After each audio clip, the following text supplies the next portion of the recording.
it's William. Welcome to FlySpoke. And I have in the vise a very productive fly for me. Just yesterday, as a matter of fact.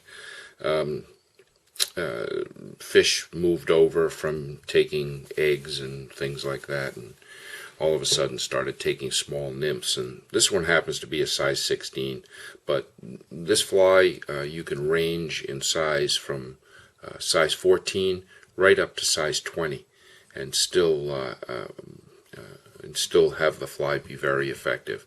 So we're going to tie the turkey by it. So I have in the vise a curved hook, nymph hook style, 2457 kind of styling to the hook, little downturn eye, and it is a size 16, and I'm going to put down a thread wrap. This happens to be some sheer 70 denier, very strong, very nice thread, in an olive color, and I'm going to use the olive for my base.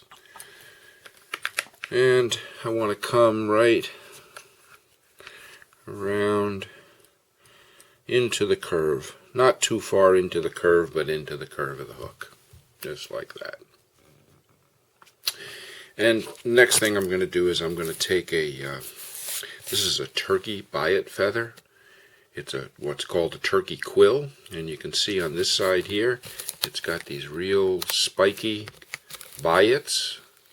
And then on this side here, it has a lighter, softer feather. And first thing I'm going to do is I'm going to make a tail. So I'm going to start with the softer feather. And I want to take, depending upon the size of the fly, size 16. I'm going to use 3.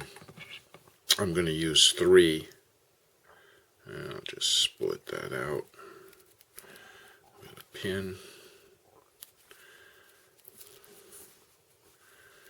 And I'm just going to use 3 of the barbules, line them up, and just tie them in as a tail.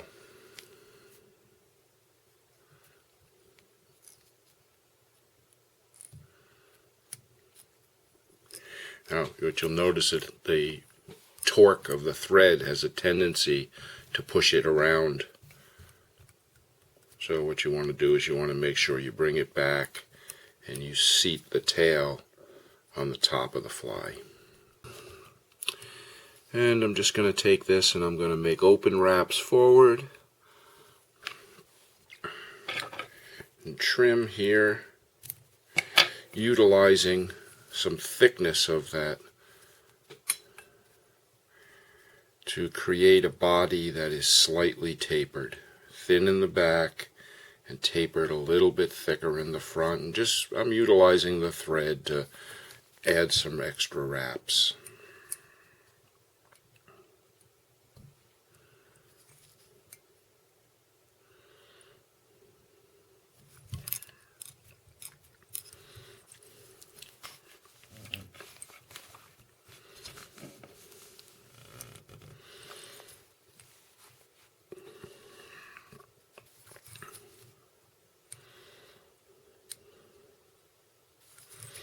Okay, that's enough. You don't need a lot.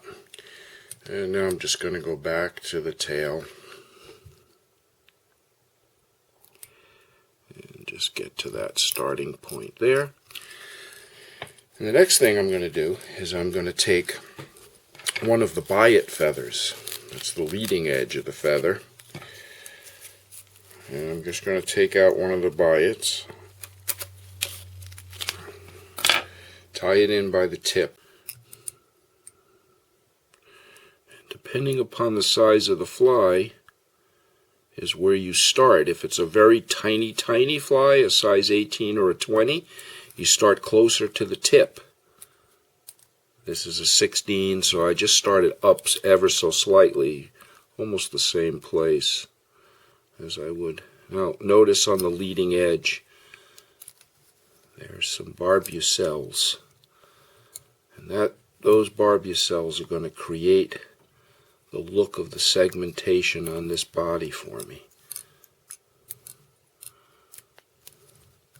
You can put a hackle plier on this if it's easier for you. You can also put down a tiny bit of super glue onto the body before you wrap it, if you need to. I don't find that these flies fall apart, so you're more likely going to lose it nymphing on the bottom. Okay.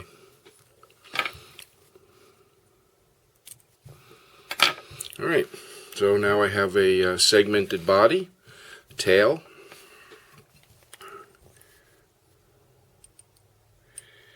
And we'll just fix that right there. Alright, now the next thing is I'm going to go back to the longer feathers.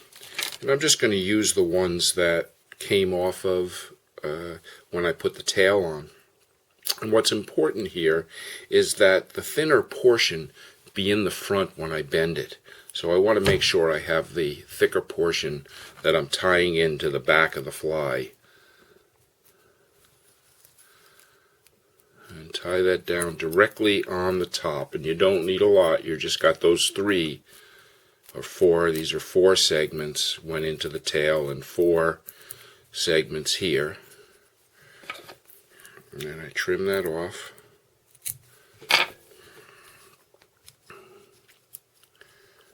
Neaten. I'm going to take some ice dub in peacock black. Now, colors can vary on this fly. It can be more a brown tone, so get some brown turkey biots, and you can use this same ice dub. This ice dub in peacock black is very much the same color as peacock herl, with that iridescence to it, and that iridescence is what really is attractive. Fish can see it well. Okay, you don't want to put too much. Bend it back. Stay away from the eye. Give yourself some nice room in the front. Yeah, still have room. Got a lot of real long stuff here. Now's the time I just go in, and you don't want to trim it completely off, but you know, you want to get rid of anything that's really unruly. Okay, and I'm just going to take my wing casing over the top.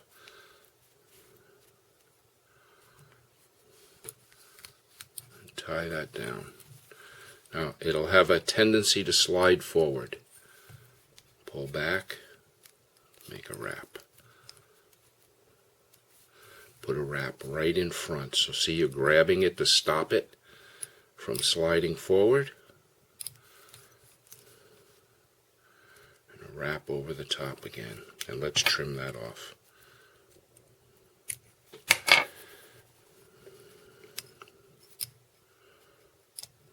Okay. I just neaten that up a little bit. Alright, so now what I'm going to do here is I'm going to take the finer turkey biots again, and in this case you can use mallard flank feather in olive, you could use pheasant tail in olive, but in keeping with the feather is turkey biot. Try to hold that firmly right there, and don't let it move. If you have to tilt the fly up a little bit so that the thread doesn't fall off the front, you can do that as well.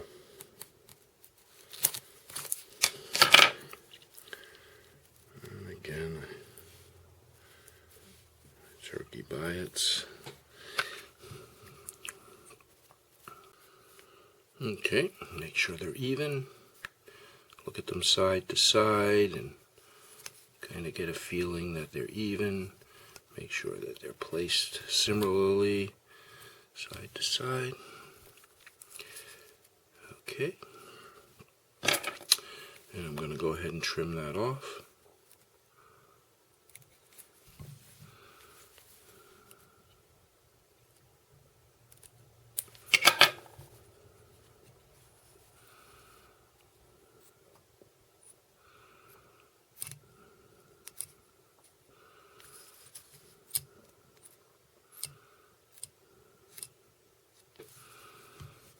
Okay, and I'm going to tie that olive thread off. Now, for some reason, I don't know what the reason could be other than maybe contrast. Fly works better for me if I put a little pale orange head on. And I'm just going to take some 72 denier. This is uni thread, 72 denier.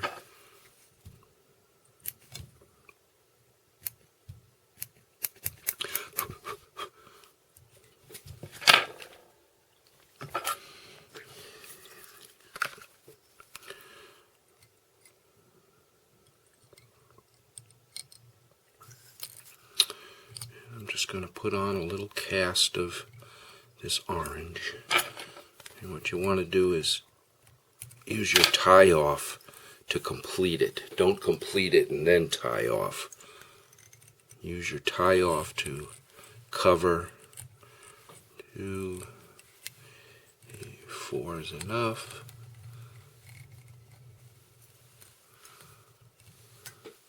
And that way the head won't get too large on you. Little, just tiny touch of head cement. You don't need a lot just to hold those, give it a little glisten and hold those fibers together for you.